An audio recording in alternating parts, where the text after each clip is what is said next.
membro FFDTL hamutuk 9 rematawana curso estágio ba proteção na segurança autoridade nebe realiza husi unidade polícia militar. Kursu nerasi kahu husi lorong ruanolu bulan Setembro to lorong ida bulan Outubro termina ho fahe certificado ba membro sira no fahe diretamente husi chefe Estado Maior Força Armada Brigadeiro General Calixto Santos Coliati.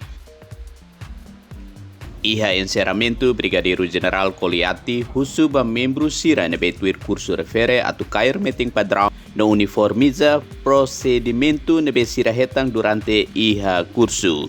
General Fitung Idanemos informa FFDTL li husi membro na betuir curso ne pronto atu apoio Estado no governo nebe precisa apoio segurança ba autoridade tanto político no militar husi rai larang nomos rai liur. Comandante Interino Unidade Polícia Militar, Capitão Francisco Xavier dos Reis, explica curso nebe membro 9 tuirne mai husi unidade neng iha instituição FFDTL no instrutor sira mai husi unidade Polícia Militar no assessor ba pos estágio husi Brasil. Paulino Pinto, VIP TV.